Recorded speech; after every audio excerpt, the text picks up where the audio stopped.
চাল কয়লা গরু চাকরি চুরি তো শুনেছেন। এবার শাসক দল তৃণমূল কংগ্রেসের বিরুদ্ধে আপনাদের আর এক ধরনের অভিনব চুরির কথা শোনাবো। ভাবছেন তো কি, 26-এর বিধানসভা নির্বাচনে এবার ভাটপাড়ার তৃণমূল প্রার্থী অমিত গুপ্তার বিরুদ্ধে উঠল সিপিএম এর দেওয়াল চুরির অভিযোগ। গোটা ঘটনায় ক্ষুব্ধ বামেদের অভিযোগ, ভাটপাড়ার তৃণমূল প্রার্থী অমিত গুপ্তার অনুগামীরা রাতের অন্ধকারে তাদের দেওয়াল লিখন মুছে তৃণমূলের দেওয়াল লিখন করে। ভাটপাড়া বিধানসভার 7 নম্বর ওয়ার্ডের কাটাডাঙ্গা এলাকায় ঘটে এই ঘটনা। এই এলাকায় গত দুদিন ধরেই সিপিএম এর পক্ষ থেকে করা দেওয়াল লিখনকে মুছে সেই জায়গায় তৃণমূল তাদের দেওয়াল লিখনের কাজ চালাচ্ছিল বলে সরাসরি অভিযোগ করে বামেরা। কিছু অবাঙালি তৃণমূল কর্মী রাতের অন্ধকারে সিপিএম এর দেওয়াল লিখন মুছে দিয়ে নিজেদের দলের নাম লিখে দেয় বলে অভিযোগ।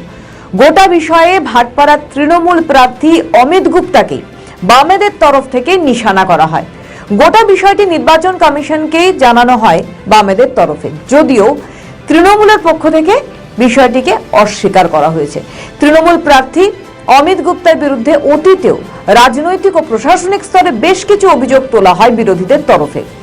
প্রসঙ্গত শুধু ভাটপাড়াই নয়, সম্প্রতি শিলিগুড়ি পুর নিগমের 5 নম্বর ওয়ার্ডের এই একই বিষয় নিয়ে শুরু হয় রাজনৈতিক তরজা।